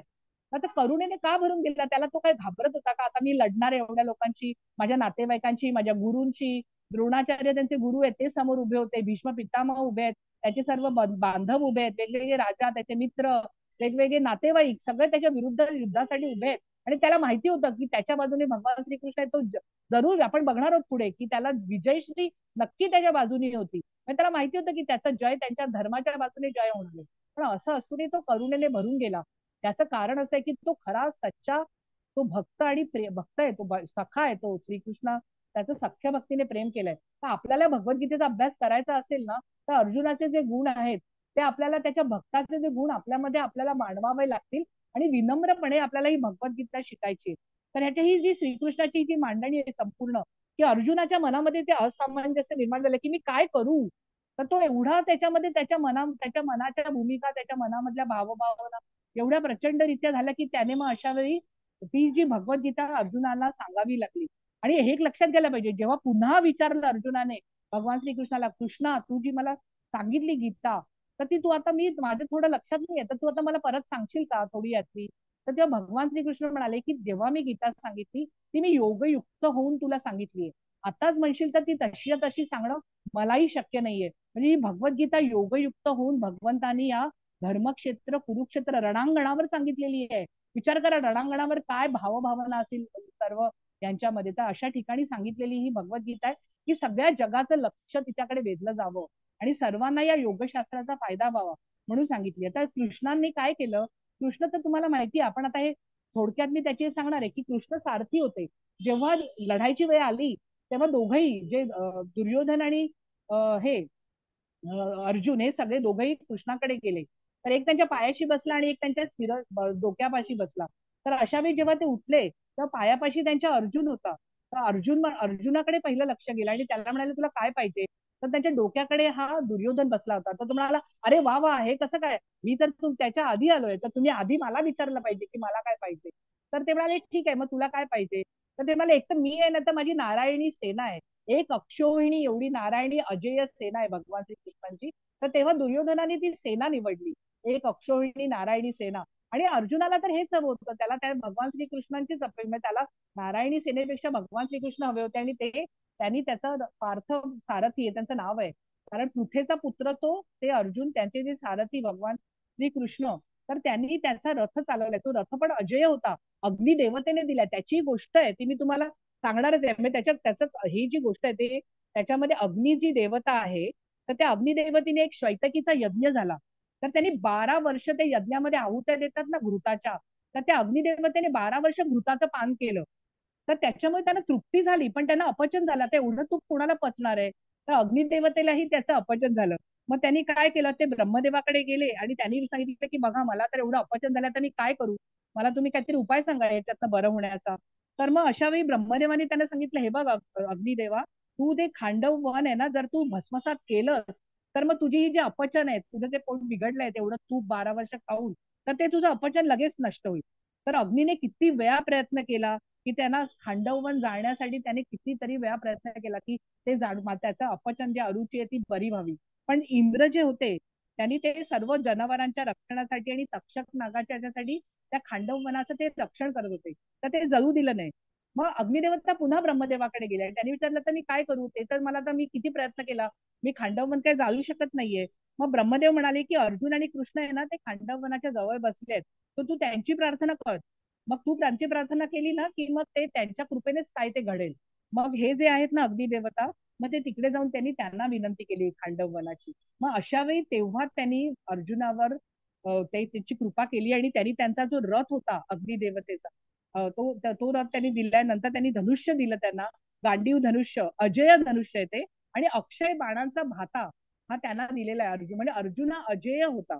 तर ही त्याची गोष्ट आहे. आता विषयाच्या नुसार आलं तर त्यांचा जो रथ होता, त्या रथ पण अजय होता आणि त्याच्यावरती कपिध्वजा म्हणजे हनुमान जे आहेत. तर जिथे राम जेव्हा त्रेतायुगामध्ये रामांनी घेतला, तेव्हा रामांबरोबर हनुमान होते. तर इथेही तिकडे वरती त्याच्या कपी म्हणजे हनुमानांचं चिन्ह अंकित केलेला ध्वज तिथे होता. आणि सीता, आणि प्रत्यक्ष जी सीता किंवा भाग्यलक्ष्मी जी आहे, ती पण त्यांच्याबरोबर तिथे उपस्थित होती. कारण प्रत्यक्ष भगवान तिथे सारथीच्या रूपामध्ये अर्जुनाबरोबर होते. तर कृष्णाने काय केलं, की पहिली जेव्हा कथा सुरू होते पहिल्या अध्यायाची, तेव्हा त्याच्यामध्ये धृतराष्ट्र पहिला प्रश्न विचारतो. कारण धृतराष्ट्राला हे संपूर्ण काय चाललंय हे कळावं, या संपूर्ण युद्ध कसं कसं घडतंय, तर त्यासाठी हा पूर्ण माहिती संजय सांगतायत. तर अशा वेळी धृतराष्ट्र त्यांना विचारतात, की अरे संजया, मला तू हे सांग, की हे जे संपूर्ण माझे आणि जे पांडवचे पुत्र आहे, त्यांनी युद्धाच्या ठिकाणी काय केलं. तर तिथून या भगवद्गीतेला सुरुवात होते. तर मग जेव्हा हे श्रीकृष्ण दोन्ही सैन्य जे उभे ठाकलेले आहेत त्यांच्यामध्ये आपला रथ घेऊन जातात, तेव्हा ते अर्जुन समोर बघतात, की अरे आपलीच लोक आपल्या समोर उभी आहेत. तर ते बघितल्यावरती ते श्रीकृष्णाला शरण गेला अर्जुन तेव्हा, आणि म्हणाला, की कृष्णा बाबा, माझेच लोक आहेत, त्यांना मारून मला काय आनंद मिळणार आहे. मला जर कसलंही तू किती कसलं त्रैलोक्याचं राज्य जरी म्हटलं किंवा किती पैसा अडका, पण आपल्याच लोकांच्या बांधवांची हत्या करून, माझ्या गुरु द्रोणाचार्य आहेत, भीष्म पितामह आहेत, माझे बांधव आहेत, माझे वेगवेगळे नातेवाईक आहेत, माझे सखे आहेत, माझे मित्र राजा आहेत, तेच समोर उभे आहेत आणि त्यांनाच मला मारायचं आहे. हे मी कसं काय करू. त्याची मनाची चलबिचल झाली. आणि त्याच्यानंतर भगवंतानी त्याला सांगितलं, तू तुझं कर्म कर, तू बाकी कशाचा विचार करू नको, तुझं जे नियत निश्चित कर्म आहे ते तू कर. पुढचा हे लावा माताजी. तर त्याच्यासाठी हा जे भगवद्गीता आहे, ह्याचा जो अभ्यास आहे तो एक एक पायरीने सुरू होतो. तर त्याच्यानुसार आपण हा पायरी पायरीने अभ्यास करणार आहोत आणि भगवद्गीता आपण जाणून घेणार आहोत. पुढची तर तुमचं सर्वांचं स्वागत आहे. तर आपण आता गीता महात्म्य, आता एखादी गोष्ट आपण करतो तर तिचं महत्व पण माहिती पाहिजे आपल्याला. तर आपल्याला तिचं महत्व, आता मी तुम्हाला ऍक्च्युली कसं आहे, मी प्रत्येकाला वाचायला देणार होते, की बाबा तुम्ही एकेकाने वाचा. पण कसं आहे, की आज आपल्याला दोन गोष्टी आहेत, की आपल्याला भरपूर प्रश्नोत्तरं करायची आहेत आणि हा कोर्स कसा आहे त्याची माहिती मला तुम्हाला थोडक्यात सांगायची आहे. तर त्यामुळे वेळ आपल्याकडे नाहीये तेवढा, म्हणून मी जास्त प्रत्येकाला वाचायला देत नाही. पण जेव्हा आपला हा प्रत्यक्ष उद्यापासून चालू होईल, तेव्हा ज्यांना वाचायची इच्छा असेल त्यांनी आपला हँड रेज करायचा आहे. म्हणजे तुमचं जर झूमचं बघितलं की तिथे हँड रेज साठी एक चिन्ह असतं, तुम्ही क्लिक केलं की तुमचा हँड रेज होईल. मग ज्यांना वाचायचं असेल ते वाचू शकतात किंवा आमचे कोहोस्टही वाचतात. पण ते त्यासाठी आज आता आपण एक थोडक्यात त्याचं पटकन बघू की त्याचं महत्व काय आहे. तर सर्वोपनिषदो गावो दोग्धा गोपाल नंदना पार्थो वत्स सुधीर भोक्ता दुग्धम गीतामृतम महत. म्हणजे हे आता गीता महात्म्य कोणी सांगितलंय, तर श्रीमद आद्य शंकराचार्यांनी हे संपूर्ण जी गीता महात्म्य सांगितलंय. तर ते काय म्हणतात त्याच्यामध्ये, की गीता जे आहे, की ते एक मिनिट, हा सॉरी माझं पुस्तक एक मिनिट. हा, तर त्याच्यामध्ये ही जी सर्व उपनिषद जी आहेत, तर ती गायीसारखी आहेत. आणि गायीचं दूध देणारे भगवान श्रीकृष्ण हे नंदाचे पुत्र आहे. आणि अर्जुन कोण आहे, म्हणजे अर्जुनाला कशाची उपमा दिली आहे, तर अर्जुन हे वासरू आहे. आणि गीतेतलं हे जे सुंदर अमृत हे ते दूध आहे. आणि हे उत्तम आस्तिक बुद्धीचे जे भाग्यवान भक्त आहेत. म्हणजे आता आपण सर्वजण आपला एक एवढा मौल्यवान आपल्या दिवसभरातला वेळ, आपण दिवसभरामध्ये एवढे बिझी असतो, त्यातला 1 तास काढून आपण हे भगवद्गीता ऐकायला जमलेलो आहोत. तर हे जे ज्यांना अशी बुद्धी होते, भगवानच ती बुद्धी देतात. आणि असे आस्तिक बुद्धीचे आणि जे भाग्यवान भक्त आहेत, ते हे जे दूध आहेत तसलं, तर सर्व उपनिषदांचं जे दूध म्हणजे त्याचा जो सार आहे, ते सगळं हे भक्त दूध पिऊ शकतात. आणि त्याचा उपभोग घेतात म्हणजे काय, त्याचा आनंद घेतात, त्यात बुडून जातात, त्या आनंदात ते बुडून जातात. तर पुढचा श्लोक आहे, आता इथे नाही आहेत, पण मी तुम्हाला पटकन सांगते की गीता शास्त्रम इदम, कारण हे काय आहे की आपण कशाचा अभ्यास करतोय, त्याचं महत्व काय आहे आणि ते केल्यानंतर आपल्याला काय प्राप्त होणार आहे, हे जेव्हा आपल्याला माहिती होतं ना, तेव्हा आपल्याला एवढा उत्साह येतो, आपण एवढे उत्साहाने भरले जातो की मी हे करते, ती एवढी मोठी दैवी गोष्ट आहे. तर त्यासाठी मी पटकन सांगते, छोटीशी, पण हे खूप महत्वाचं आहे. आणि अजूनही एक गोष्ट सांगते, जोपर्यंत आपण गीता महात्म्यचा अभ्यास करत नाही किंवा गीता महात्म्य जाणून घेत नाही, तोपर्यंत आपल्याला हे प्रत्यक्ष पुराणात आलंय, पद्म पुराणामध्ये म्हटलेलं आहे की तुम्हाला तोपर्यंत गीतेचं पूर्णपणे फळ प्राप्त होऊ शकत नाही. म्हणून गीता महात्म्यालाही गीते इतकंच महत्व आहे की त्यांनी म्हटलंय की गीता हे योगशास्त्र आहे आणि ते पुण्यकारक आहे. जर तुम्ही भक्तीने तिचं पठण केलं तर जे विष्णू पद आहे, विष्णू पद म्हणजे काय, की असं पद, असं स्थान, अढळ स्थान, की तिकडे तुम्हाला भय आणि शोक याच्यापासून ते पूर्णपणे वंचित आहे. आता आपण बघतो दिवसभरामध्ये आपल्याला एवढ्या चिंता असतात, आपल्याला वेगवेगळ्या गोष्टींची भीती वाटत असते, आपल्याला वेगवेगळ्या गोष्टींचे दुःख होत असतं, पण जेव्हा असं स्थान आपल्याला प्राप्त होतं, विष्णुपद परमपद म्हटलेलं आहे, की तेव्हा तुम्ही भय आणि शोक यापासून पूर्णपणे भगवंतांच्या कृपेने वर्जित होता. पुढे त्यांनी म्हटलंय की जो गीतेचा अभ्यास करण्यात तत्पर राहतो आणि सतत प्राणायाम करतो, गीताध्ययनशीलस्य प्राणायाम परस्य च दैव संती पापानी पूर्वजन्मकृतानी च. अरे किती महत्वाची गोष्ट आहे की जेव्हा तुम्ही गीतेच्या अध्ययनासाठी एवढे तत्पर राहता, प्राणायामात तत्पर राहता, तेव्हा तुम्ही भगवंतांच्या कृष्णेने जे पूर्वजन्माची जी कर्म आहेत, पूर्वजन्मात केलेली जी पाप आहेत, तर त्याच्या दुष्कर्माचा प्रभाव त्याच्यावर पडत नाही, जो याचा अभ्यास करतो भक्तिभावाने. पुढे त्यांनी म्हटलंय की मल निर्मोचनम पुंसाम जलस्नानम दिने दिने सकृत गीताम भसी स्नानम संसार मल नाशनम. म्हणजे आपण रोज जे आंघोळ करतो, तर जलामध्ये आपण स्नान करून काय करतो, रोज आपण स्वतःला स्वच्छ करतो. पण जर कोणी या गीतारूपी पवित्र गंगेचं उदक आहे, कसं आहे गीता पवित्र गंगोदक आहे, गंगेचं जर तुम्ही महत्व म्हटलं की गंगा गोविंद गीता, त्या सर्वांना एवढं महत्व आहे की ही जी गीता आहे ते गंगेचं उदक आहे, गंगेचं जल आहे. त्याच्यामध्ये जर तुम्ही एकदा जरी स्नान केलं तर या भौतिक जगाची जी मलिनता आहे, जी दुःख आहेत, त्याच्यापासून कायमची सुटका होते, कायमचे मुक्त होता. म्हणजे गीतेच्या अभ्यासाला किती महत्व आहे. आपल्याला जर म्हटलं की आपला जन्मच एवढा छोटा आहे, त्यात आपले एवढे कमी श्वास आहेत, त्यात आपल्याकडे आपले सर्व कर्तव्य करून आपल्याकडे फार कमी वेळ उरतो, त्यात आपण काय केलं पाहिजे, तर गीतेचा अभ्यास जर तुम्ही मनापासून केला तर तुम्हाला इतर काहीही करायची आवश्यकता नाहीये. आणि गीता कशी आहे, ही भगवंताच्या मुखातून निघाली, गीता सुगीता कर्तव्या किमन्य शास्त्र विस्तर आहे. किंवा जर गीतेचा अभ्यास केला तर अन्य शास्त्र विस्ताराची गरजच काय आहे.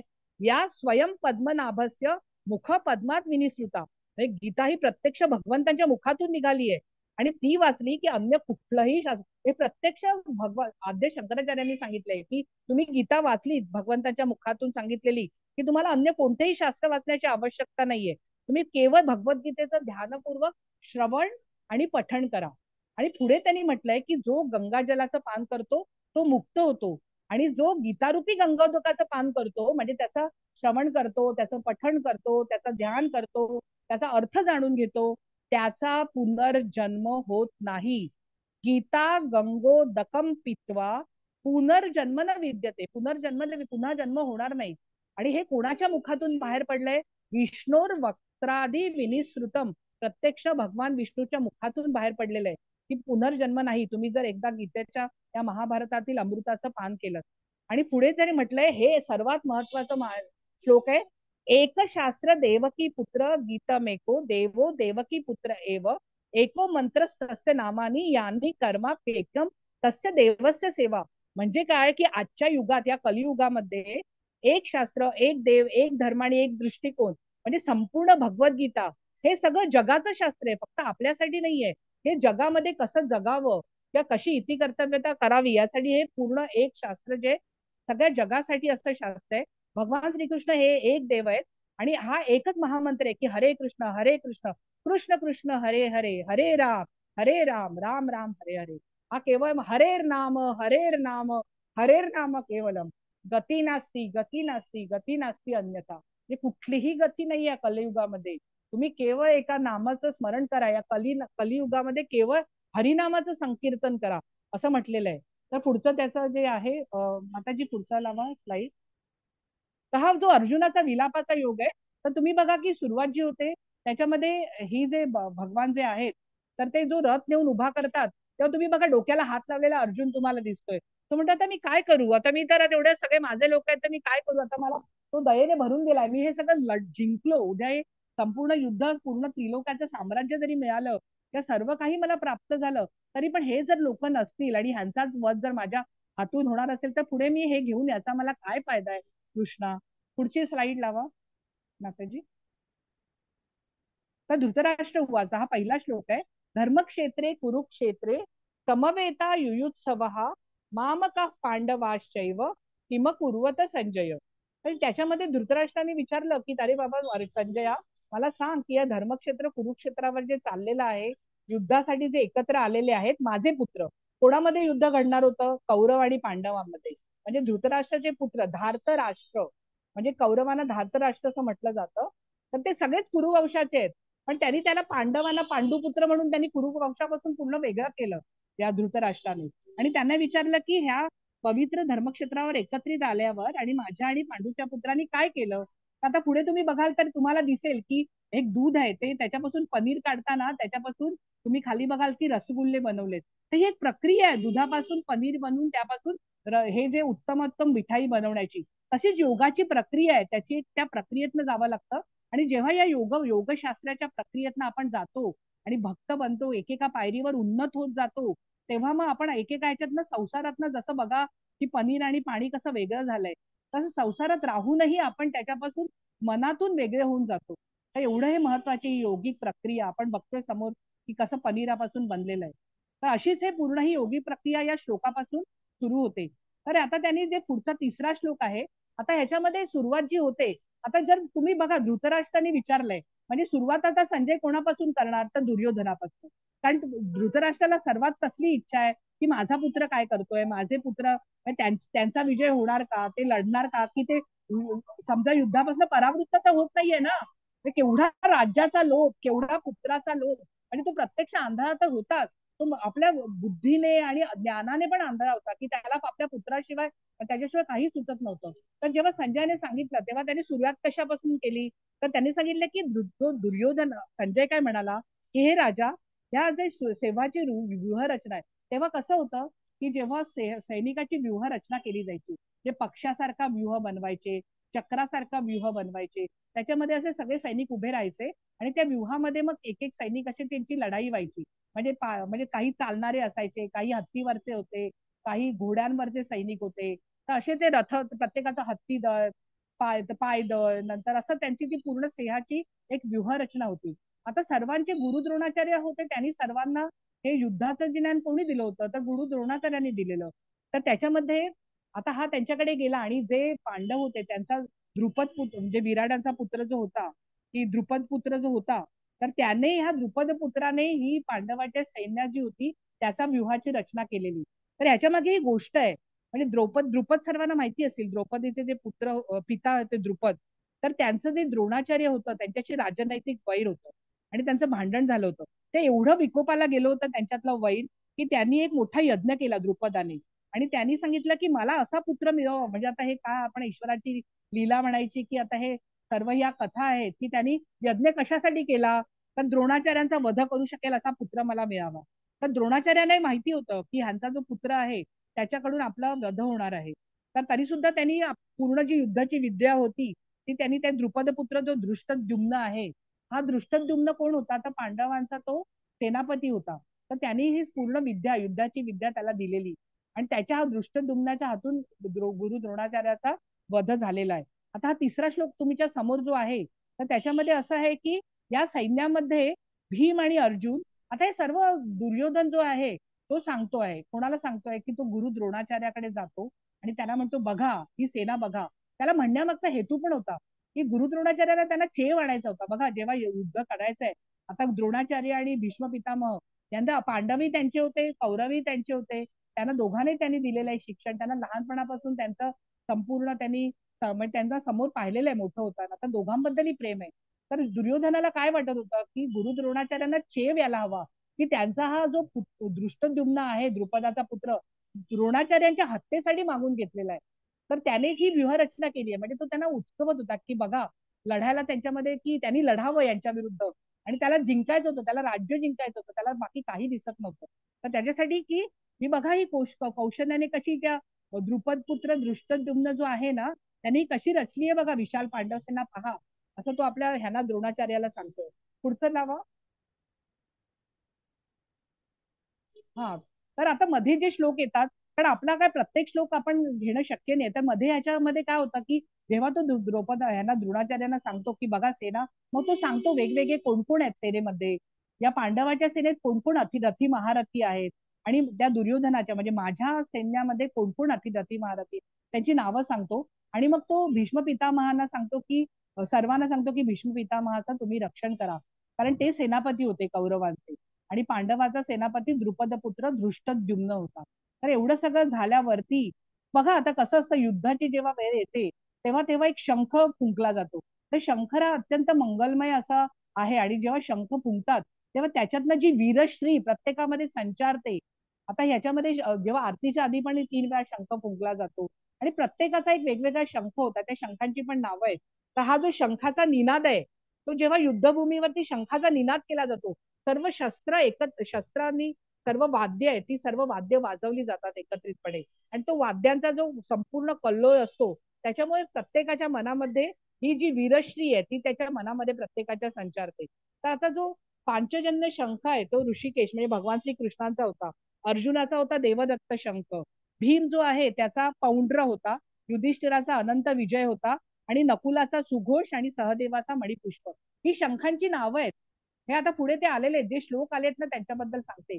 या वेगवेगळ्या शंखांची नावं सांगितली आणि प्रत्येकाने शंख फुंकले. आधी भीष्मांनी फुंकला आणि मग बाकीच्यांनी फुंकले, तेव्हा त्यांनी एवढा घोष झाला, हा विविध प्रकारचा शंखनिनाद वाढत गेला, आणि या निनादाने आकाश आणि पृथ्वी तर दुमदमून गेलं, आणि एवढं दुमदुमून गेलं की धृतराष्ट्रांची जी पुत्रांची हृदय होती ती विदीर्ण झाली. विदीर्ण म्हणजे त्या आवाजाने त्यांचा थरकाप उडाला, हृदयाचा थरकाप उडाला, ते असे घाबरले एवढ्या त्यांचा त्या शंखांचा आवाज. कारण विचार करा, भगवान श्रीकृष्ण स्वतः आपला पांचजन्य शंख वाजवतायत, तर त्याचा दिव्य ध्वनी काय असेल, थरकाप उडवणारा, म्हणजे जे धर्माने चालणारे आहेत त्यांच्या मनात प्रेम उत्पन्न करणारे आहे, आणि जे अधर्माने चालणारे आहेत त्यांच्या मनाचा थरकाप उडवणारा असा हा आवाज आहे. पुढचा लावा माताजी. तर आता तुम्ही बघाल की हा जो रथ आहे बघितला तुम्ही, दिव्य रथ आहे. म्हटलं की तुम्हाला तो दिव्य रथ जो अर्जुनाचा आहे तो होता, त्याच्यावरती जो तुम्ही ध्वज बघताय त्याच्यावरती हनुमानांचं चित्र अंकित झालेलं होतं, म्हणजे प्रत्यक्ष हनुमानांचं अस्तित्व तिथे होतं. नंतर हा जो दिव्य शंख पांचजन्य शंख आहे त्याच्या मागे प्रत्येकामागे कथा आहे. आता आपल्याकडे एवढा वेळ नाहीये, पण कालोखात जेव्हा येईल तेव्हा मी सांगेन. तर हा पांचजन्य शंखाचा नाद, तो दिव्य ध्वनी प्रत्यक्ष भगवंतांच्या शंखातनं निघालाय, तो शंख नाही, सगळी अर्जुनाच्या बाजूची गोष्टी आहेत, की त्यांचं गांडीव धनुष्य त्याला आहे, त्याच्याकडे पाशुपतास्त्र आहे, म्हणजे अर्जुना अजेय होता, आणि त्याच्यातही भगवान त्याच्या बाजूने आहेत. प्रत्यक्ष पार्थ सारथी नाव आहे अर्जुन कृष्णांचं, की ते अर्जुनाचे सारथी बनलेत भगवान स्वतः.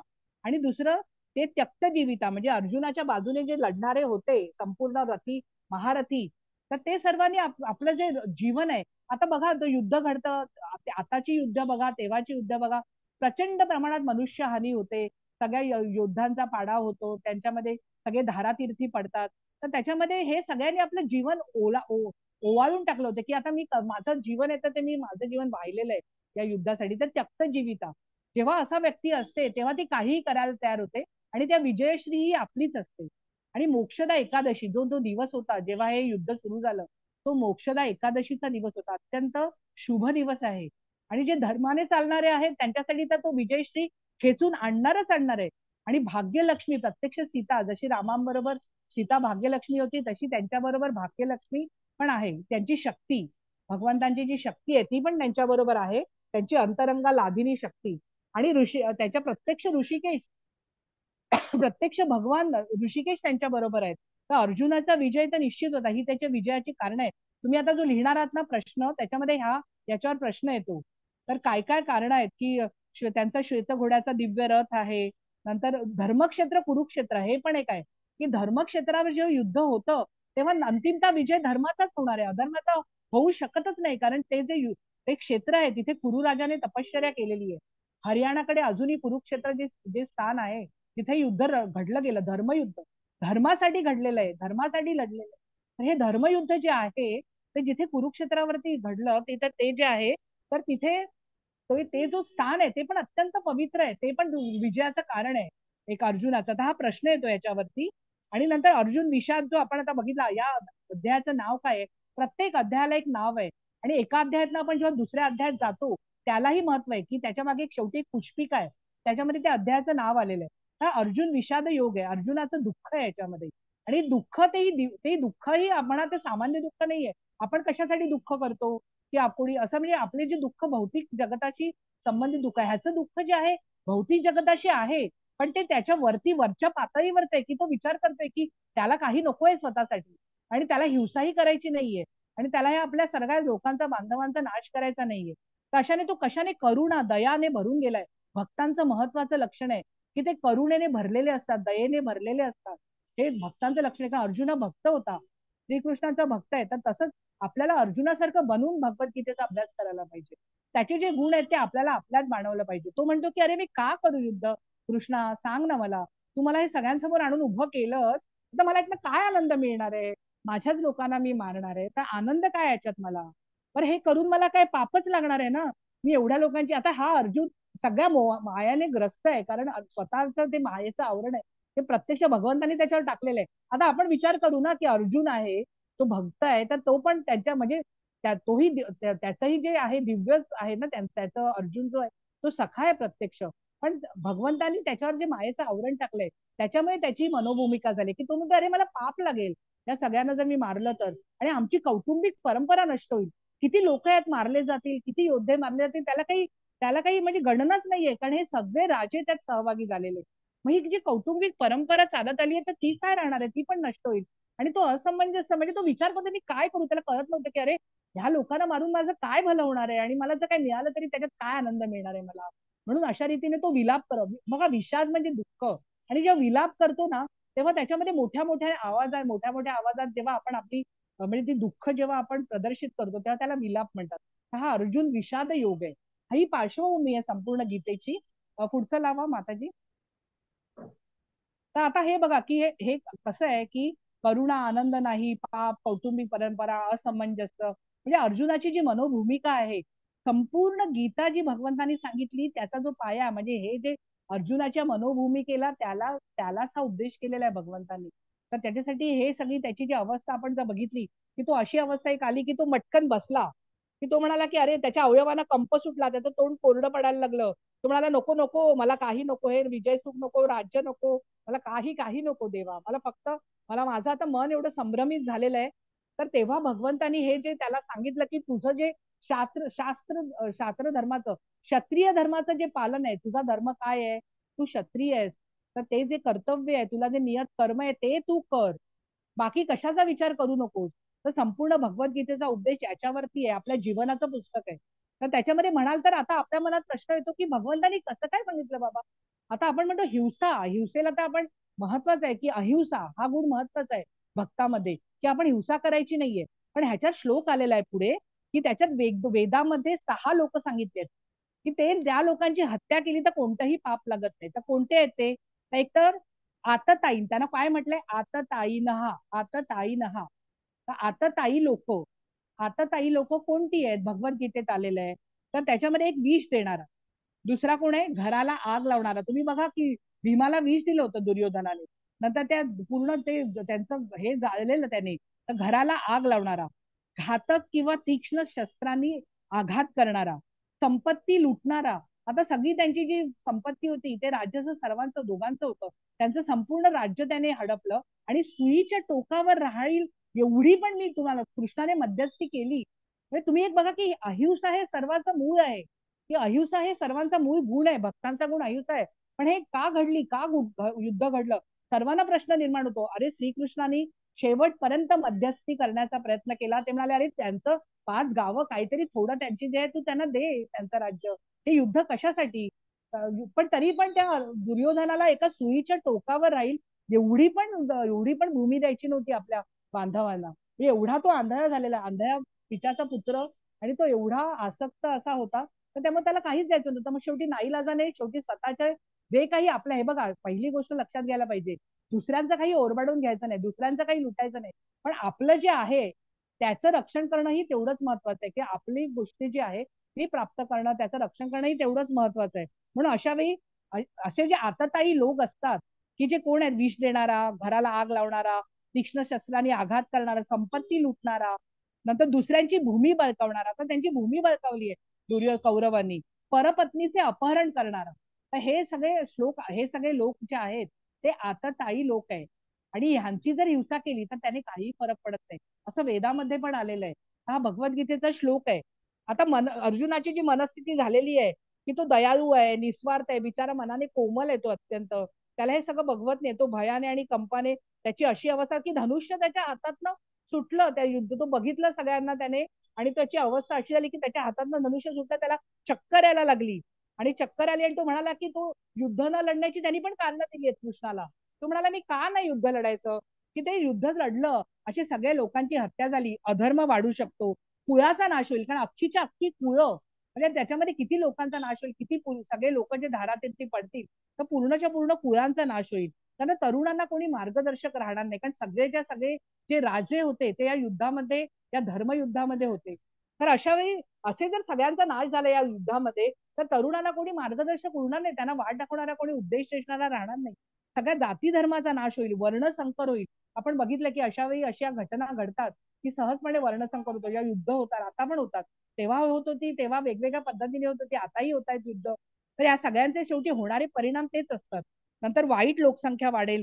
नंतर असे जर लोक गेले तर मग पित्रांना श्राद्ध कोण करेल, त्यांना तर्पण कोण करेल, पिंडदान कोण करेल. मग असं जर केलं नाही तर आपल्याला नरकात जावं लागेल.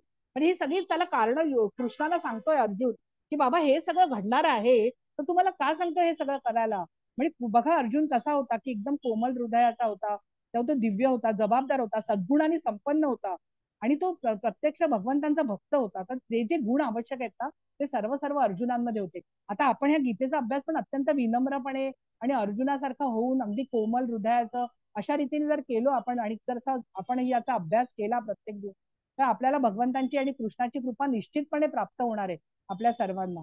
पुढची हे हे माताजी. तर आता हा झालेला आहे आपल्या ह्याचं. तर हे थोडक्यात गोषवारा आहे की या संपूर्ण अध्याय जेव्हा हा होतो, ही पूर्ण पार्श्वभूमी आहे. यात फक्त अर्जुनाची मनोभूमिका आहे की तो लढायला नाही म्हणतोय आणि त्याची कारणं देतोय कृष्णाला. आणि आता दुसरा जो अध्याय सुरू होणार आहे उद्यापासून, त्याच्यामध्ये दुसरा अध्याय हा संपूर्ण भगवद्गीतेचं सार आहे. की भगवद्गीतेमध्ये जे आत्मज्ञान सांगितलंय, आत्मविषयक ज्ञान आहे, तो दुसरा अध्याय अत्यंत महत्वाचा आहे. शक्यतो उद्या कोणी चुकू नका. आता बघा, आता म्हणजे आता शेवटी भगवंतांची इच्छा, आपल्या हातात काय असतं. पण हा दुसरा अध्याय संपूर्णपणे तत्वज्ञान आलेलं आहे. तर हा जो पहिला अध्याय ती पार्श्वभूमी आहे की अर्जुनाची अवस्था बघून श्रीकृष्ण मग त्याला आता सांगतात, आणि श्रीकृष्णाची वाणी दुसऱ्या अध्यायापासून सुरू होते. तर अशा रीतीने आपल्याला, आपण हा आज पहिला अध्याय आपण बघितलेला आहे. तर त्याच्यामध्ये आपण जर बघितलं, हे सगळे श्लोक आहेत, जर प्रत्येक श्लोकाचा अभ्यास आपल्याला दुसऱ्या लेवलमध्ये, तिसऱ्या लेवलमध्ये जसं आपण जाऊ, तसं आपण याचा डिटेल अभ्यास करत जातो प्रत्येक गोष्टीचा. त्यात एवढे कंगोरे आहेत, एवढी त्याच्यामध्ये रहस्यमय गूढ गोष्टी आहेत. जितका जितका अभ्यास करू तेवढे नवनवीन अर्थ आपल्याला कळायला लागतात, आणि तसं तसं आपल्याला तशी दिव्य स्थिती प्राप्त व्हायला लागते. तर आपला आजचा पहिला अध्याय झाला. आता मी काही गोष्टी तुम्हाला सांगणार आहे की आपला जो 0 डे आपला जो इस्कॉन मँगलुरू आहे त्यांच्यातर्फे हा कोर्स आहे. आणि हा जो कोर्स आहे तर त्यांचा एक युट्यूब चॅनल आहे, तर ते तुम्ही सबस्क्राईब करू शकता. नंतर त्यांचं फेसबुक पेज आहे, ते पण तुम्ही, त्याला पण हे फॉलो करा तुम्ही. आणि त्याच्यानंतर हे जे आहे त्याच्यामध्ये वेगवेगळे व्हिडिओज आहेत आतापर्यंत, तिकडे तुम्हाला तेही मिळू शकतात. तर आता तुम्हाला मी जर तुम्हाला आधी काही थोड्याशा गोष्टी सांगते, मग तुमचे काही जर प्रश्न असतील तर मला विचारा. बघा, आजच्या दिवस हा पहिला दिवस होता आणि आज आपल्याला बरीच गोष्ट सांगायची होती. त्याच्यामुळे मी जरा पटकन श्लोकांचं वगैरे म्हटलं, कारण उद्यापासून आपण तसं वाचन वगैरे श्लोकांचं करू. तर मी तुम्हाला आता काही गोष्टांचं, तुम्हाला पुस्तकं घ्यायची गरज नाहीये, म्हणजे घेणं कंपल्सरी नाहीये. पण ज्यांना इच्छा असेल तर तुम्ही हे 600 रुपयामध्ये तुम्हाला आत्मसाक्षात्काराचे विज्ञान, भगवद्गीता जशी आहे तशी, पूर्ण प्रश्न पूर्ण उत्तर, अख्खी जपमाळा, जपाची पिशवी, साक्षीमाळा आणि राधा गोविंदांचं चित्र मिळतं. तर ते तुम्हाला एका आठवड्यात मिळतं. तुम्ही जर गेला साईटवरती तर तुम्हाला तिथे ते मिळू शकेल, जर तुम्हाला हवं असेल तर. तुम्ही प्रत्येक दिवशी जाऊन परीक्षा द्या, तुम्हाला काही अडलं, आणि सगळे सोपे प्रश्न आहेत. जे मी तुम्हाला आता सांगितलं ना, त्याच्या व्यतिरिक्त काहीही नाहीये, हेच फक्त सगळं विचारणार आहे. आणि त्याच्यामध्ये तुम्ही एमसीक्यू सोडवायचे आहेत. ते मल्टिपल चॉईस क्वेश्चन तुम्ही, काही जर त्यांच्या 80% पासिंग आहे, आणि तुम्ही कितीही अटेम्प्ट देऊ शकता. त्याच्यामध्ये असं काही परीक्षेला घाबरायची गरज नाही. परीक्षा काय घाबरवण्यासाठी नाहीये. परीक्षा अशासाठी आहे की